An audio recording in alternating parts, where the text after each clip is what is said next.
panel, our Monday afternoon panel of political strategists. Joining me here in the studio, Grahame Morris, and in the Sky News Centre, Bruce Hawker. Welcome to you both. Now, normally at this time on a Monday we talk to Peter Lewis about the Essential poll. Peter's not with us today, but I'll bring you the numbers in their opinion poll to kick things off. The primary vote this week does show a slight improvement for Labor. Their primary vote is up 1 point to 36%, the Coalition down 1 to 47%. After preferences, we have seen a 2 point movement for both parties, the Coalition down 2 to 53%, Labor up 2 to 47%. Worth noting the Essential poll's been stuck at 55-45 for a long, long time, so that's the first bit of movement we've seen in this particular poll in Labor's favour. Now, they also asked about the carbon tax this week as well. We are 3 months to the day since it was introduced, so the first quarter of the carbon tax, and you can see there that there has been a slight increase in support for the carbon tax and a drop of 6% in opposition to the carbon tax. It's still not what you would call popular. But for the first time in that poll, less than half of those surveyed no longer, less than half oppose it. So we have seen some movement there. And when asked specifically the impact of the carbon tax on cost of living, whether people have noticed an impact or not, this is interesting. Yes, there's been a big increase in the number of people who have noticed an impact in prices. It's up to 69% now, and the number of people who haven't noticed any increase in costs down 12 points to 24%. Now, just quickly on that before we get to other matters, Grahame Morris, what do you reckon? The carbon tax improving for the government? It is. It's gone off the boiler fraction. But, you know, just listening to all the energy people, they say, well, hang on, the electricity bills haven't hit yet. And it was always going to be the big one. It's still to come, and I think that will have an impact. Bruce, what do you think about that? Well, I think it's not surprising that people are experiencing an increase in cost of living, because that's what it will do. That's why you have a compensation package in place, though. So I don't think I'd be so focused on the second graph, but on the first one, which shows that the level of animosity is dropping. I wouldn't say that people are embracing it by any stretch of the imagination, but I don't think anyone ever thought that that would be the case. Right, let's get to Alan Jones now. We might just replay what he said and then his apology to kick things off. Here with the remarks recorded by a journalist from the Sunday Telegraph during an address from Alan Jones to the Sydney University Liberal Club. Compulsive liars. And they'll lie and lie. Like every person in the caucus of the Labor Party knows that Julia Gillard's a liar. Everybody. I'll come to that in a moment. The old man doesn't be nice, but he's going shame to think that he had a daughter and told lies every time she stood in Parliament. I made comments which shouldn't have been made in the knowledge that someone may get hold of them and they may cause distress to a daughter, albeit a daughter who is a Prime Minister. And to that extent, I owe her an apology, and I hope I'll be able to make that to her, not to her through you. Now, Grahame Morris, you've made comments in the past about the PM and apologised for them. Do you have any sympathy for Alan Jones here? I'm probably the last one who should be giving anyone advice on what comes out of their mouth. You've got some form. I've got form, yeah. Look, Alan Jones delivers so many speeches to charities, to political organisations, to industry groups, to companies, to sporting organisations, plus all his radio stuff. You would think common sense would tell you that at least one of those is going to be out of whack. And this one was, and he knows it. Hang on, wouldn't it tell you that he should be pretty well practised at saying the right thing, not the wrong thing? The answer is yes, but just think of the amount. He spends his day talking and having an opinion on everything. But there's and this one, yeah, look, this one was out of whack. He knows it. Everyone knows it. And look, if he could stuff the words back into his mouth, he would love to, but he can't. He said it, you know, albeit it was a private function, but that doesn't matter. And what do you think about his apologies? Because even the one in the Daily Telegraph today, you know, apology at the start of the full page piece he wrote, but then 80% of it's getting stuck into Julia Gillard again. Look, he didn't have to apologise at all if he didn't want to, but he did. Sorry, he didn't have to apologise. He didn't have to. It was a matter for him. But he did. He went out there, he apologised, he did it in front of a full media conference, he didn't just put out a little press release. Look, I think he's done the right thing. Subsequently, the initial comments were not the right thing, and you know, for a while there's going to be a fair bit of heat around him. And I've had experience myself. You know, you get the initial reaction from people who heard it or read it in the newspaper. Then you get a second phase, which comes from sort of, in this case, sort of Labor Party supporters who say, get him. And then there's this concerted campaign, and then it sort of fades away a bit. It's you know, the first lot is fair dinkum, the second lot is a political stunt. So you think at the moment this is just the Labor Party running the campaign against Alan Jones? The back end of it was. The first part wasn't. The first part was a whole bunch of people who read about it in the Telegraph and they reacted and didn't like it. But there is always, and there has been, because I've experienced this second wave, and that's the get him one. The more organised. Bruce, what do you think, just on this central point of whether Alan Jones, and I know you obviously would have found offensive and disagree with what he said, but whether his apology is good enough? No, I don't think it is. I think it's the apology you give when you're not giving an apology. And that doesn't surprise me all that much about the man, because you know, he's made his career out of saying and doing shocking things and then essentially standing by them.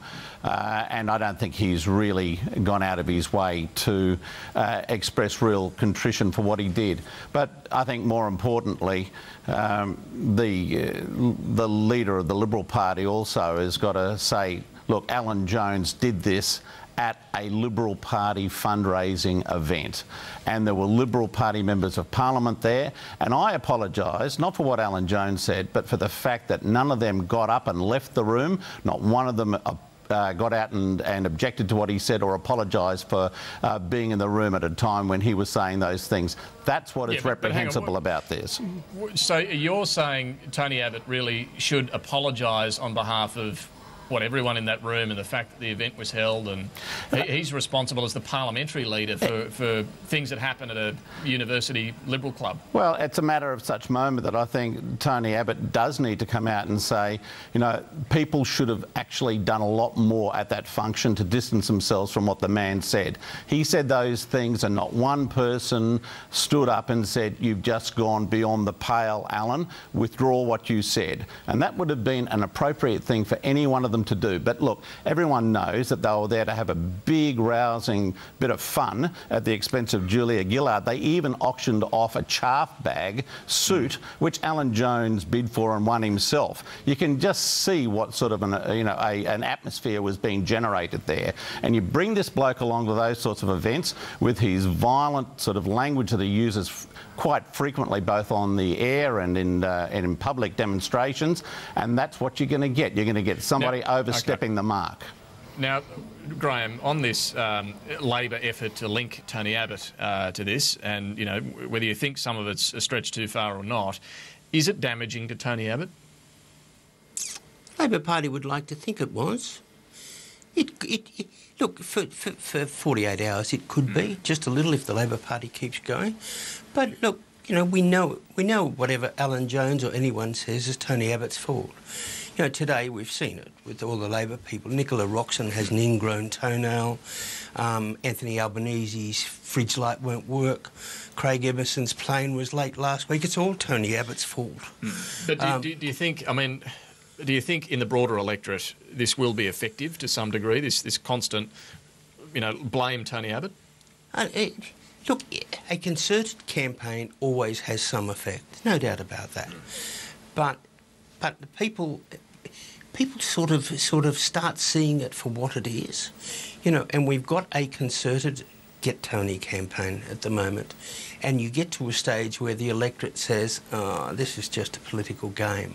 And I'll tell you what, Bruce, when your side of politics apologises for what they said about Malcolm Fraser, for what they said about John Hewson, or John Howard, or Mrs. Howard, or Kevin Newman's, or Campbell Newman's wife. Yeah, that's a pretty broad brush. Then I might stop giggling. But I'll tell you this, you know, when you actually come out and say that someone's father died of shame, you're going a bridge too far, and that's what everybody is appalled about here. And I think it's about time that, you know, that Tony Abbott said, look, I'm not going to have anything more to do with this fellow because, frankly, you know, if I lie down with dogs, I'm going to get up with fleas. And that's part of the problem for this fellow. He spends all his time talking to Alan Jones on his program. You know, they've got a very close relationship. And that's part of the issue that they've got now. You know, if it was Malcolm Turnbull, if it was Malcolm Turnbull, I don't think it'd be an issue. You know, I think because people can see such a difference between Malcolm Turnbull and the way in which he conducts himself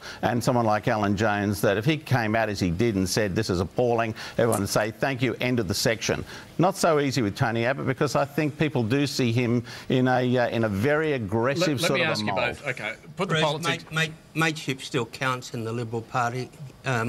The Labor Party forgot about it years ago. Mateship's still important. Well, maybe those sorts of mates should be discarded.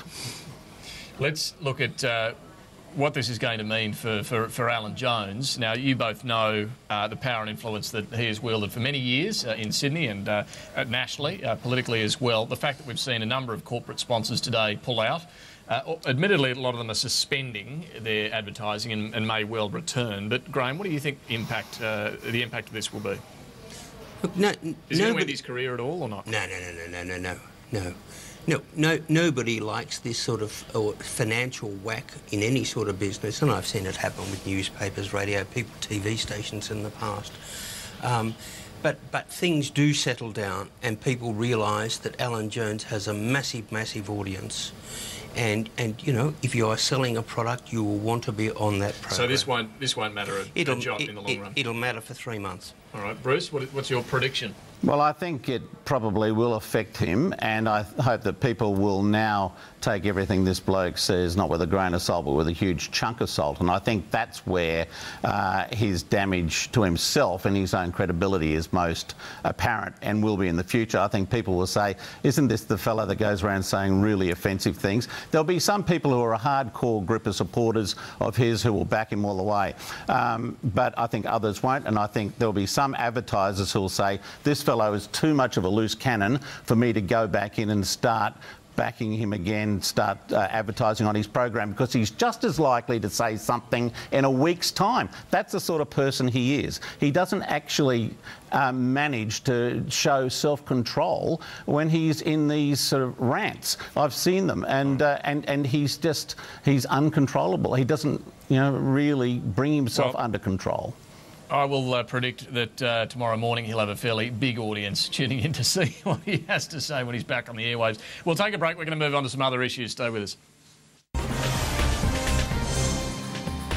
Morris and Bruce Hawker. I want to turn to what's happening in Queensland politics. A news poll published in the Australian today shows, well, encouraging news for the LNP, for Campbell Newman's government there. Have a look at this. After preferences, his standing is still 60% to 40%, down less than 3 points from the election result. And Campbell Newman's own standing as leader shows that his satisfaction ratings are holding up reasonably well at 47%, dissatisfied at 38%. Now, Grahame, at first blush, that may look encouraging for the Newman government in the wake of all the attacks that Campbell Newman's faced over the public service job cuts in Queensland. But we should point out this is a poll over a 3-month period. The data's collected not over a few days, over 3 months. So a lot of those surveyed would have been responding before the job cuts. It's a slightly unusual poll, but Australians are really fantastic at giving a new government a fair go. And I think that is still the case in Queensland. The Queenslanders are saying, look, we had whatever it was, 14 years of Blinken Labor Party, and we've sort of had 14 years of the public service and everything just blowing out like, every now and again you got to prune back a wild rose.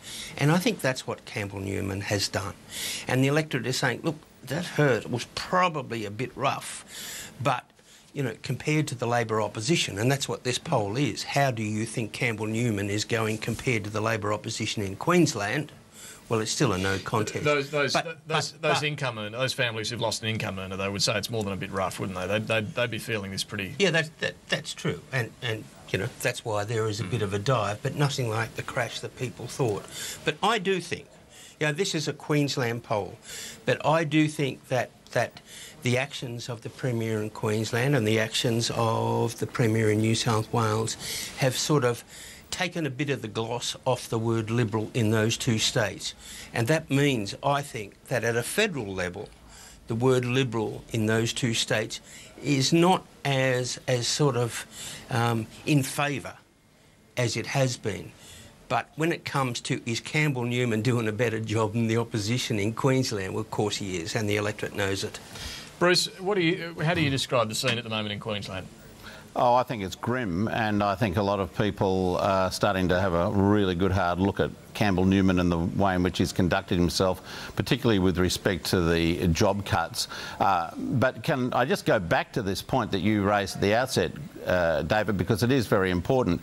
If you look at other polls that have been taken more recently, for example, the ReachTel poll, it has Newman's government at 55 and Labor at 35, up from 22 for Labor at the election.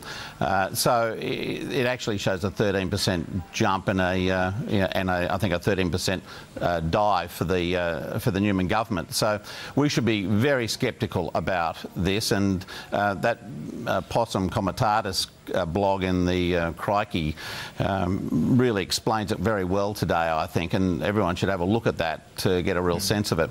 But look, in Queensland itself, I think it's a grim story, and I think it has hurt Tony Abbott and the Liberals at a federal level as well, which is quite unusual for state issues to bubble up in that way. But it's inevitable, isn't it, that when you first come to government, if you do make big cuts like this, that's the time you do it. There's plenty of time for Campbell Newman to recover, and indeed for the Liberal brand to recover in Queensland. Yes, absolutely. And if you look at the history of good campaigning from oppositions, for example, Bob Carr between 1988 and 91, then through to 95, when you had a similar sort of assault on public sector employment by Nick Greiner, it's not something that you can just claim victory in when the first bad poll comes out. You actually have to work on it on a daily basis over months and years for it to really start to have an effect. And that's what happened in New South Wales. It has to be an ongoing campaign by the opposition. They have to really work at reminding people constantly of what the priorities of a particular government are. So, and it's going to be difficult. If they only have 7 seats. Yeah. Look, Campbell Newman has a fantastically interesting pedigree. His dad, Kevin, was part of a government, the Fraser government, where people said they didn't do enough. His mum, Jocelyn, was part of the Howard government, where everyone said, oh, he did too much. The Premier in Queensland's obviously decided that he's going to have a go, that he's there to fix a mess, that he was elected to fix a mess and to get rid of this sort of chaos that the Labor Party had created.